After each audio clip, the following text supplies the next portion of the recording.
بسم اللہ الرحمن الرحیم۔ جاپان نہایت صاف ستھرا ملک، پبلک پلیس میں بھی جہاں خوب رش ہے وہاں بھی صفائی بہت زیادہ ہے۔ یہاں کی گلیاں، یہاں کے سڑکیں، یہاں کے گھر، ہر چیز صاف نظر آئی۔ صفائی تو ایمان کا حصہ ہے۔ ہمارے معاشرے میں کہتے ہیں صفائی نصف ایمان ہے۔ صفائی نصف ایمان نہیں، یہ ایمان کا ایک حصہ ہے، اہم حصہ ہے، اور ہمیں نبی علیہ السلام نے اس کی تلقین کی۔ یہاں عملی طور پر ہمیں صفائی نظر آئی۔ تو میں نے یہاں کے لوگوں سے پوچھا، جو میزبان ہیں، وقاص بھائی ہیں، عبداللہ بھائی ہیں، ماشاءاللہ ان کا گاڑیوں کا کام ہے، میں نے ان سے پوچھا کہ بھئی آخر اس اتنی زبردست صفائی میں عوام کا کردار زیادہ ہے یا حکومت کا کردار زیادہ ہے؟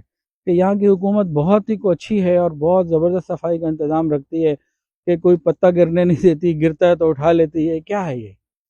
انہوں نے کہا، ان کے الفاظ ہیں کہ 90% سے زیادہ عوام کا کام ہے۔ 90% سے زیادہ صفائی کرنا رکھنا عوام کا کام ہے، حکومت کا تو 10% بھی اس میں کردار نہیں ہے۔ تو ایک عجیب بات تھی۔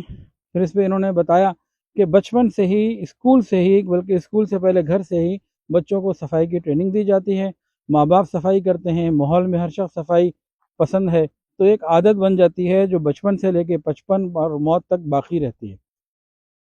اب یہاں دو باتیں میں کرنا چاہتا ہوں۔ نمبر ایک، حدیث رسول اللہ صلی اللہ علیہ وآلہ وسلم، نبی علیہ السلام نے ارشاد فرمایا کہ گھر کے باہر کی صفائی کی ذمہ داری گھر والے کی ہے۔ گھر کی تو ہے ہی، گھر کے اندر کی تو ہے ہی اس میں تو کوئی دو رائے نہیں۔ فرمایا کہ گھر کے باہر جو گلی ہے، سڑک ہے، اس سب کی صفائی کی ذمہ داری گھر والے کی ہے۔ یہ حدیث ہے، تو مسلمانوں کو چاہیے اس پر عمل کریں۔ اللہ ہمیں، اور مسلمانوں سے مراد یہاں پہ میں پاکستانی کو زیادہ مراد لے رہا ہوں۔ سعودی عرب میں صفائی ہے، دبئی میں صفائی ہے، بہت ترکی میں صفائی ہے الحمدللہ، تو جہاں نہیں ہے تو وہاں کی بات ہو رہی ہے۔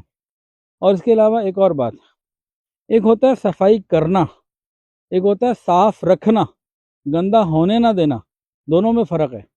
اگر ہم گندہ کرتے رہیں اور بعد میں صفائی کرتے رہیں تو مشکل کام ہے۔ ہم خراب ہی نہ ہونے دیں، گندہ ہی نہ ہونے دیں، یہ ہے اصل کام، اور بنیادی چیز یہیں پہ ہے۔ یہاں پہ اس پارک میں ابھی میں 1.5 کلومیٹر کی واک کر چکا ہوں، غالباً کوئی ایسے جگہ جگہ ڈسٹ بن نظر نہیں آئے کہ کوڑا کرکٹ یہاں ڈالیں جیسے ہمارے معاشرے میں ہوتے ہیں، تو لیکن صاف ہے۔ یہ لوگ چیز کو پھیلنے نہیں دیتے، اور کوئی چیز ہو جائے تو خود اس کے اپنے آپ پاس کیری کر کے اس کو کسی مناسب جگہ پہ ڈال دیتے ہیں۔ تو دو پوائنٹ ہیں، ایک ہے صفائی کرنا اور ایک ہے صفائی رکھنا، خراب ہونے نہ دینا۔ تو یہ اصل پوائنٹ ہے کہ ہم صفائی خراب ہونے نہ دیں، جو ہونے لگے فوری طور پر اس کو صاف کر لیں تو بہت زیادہ کام آسان ہو جاتا ہے۔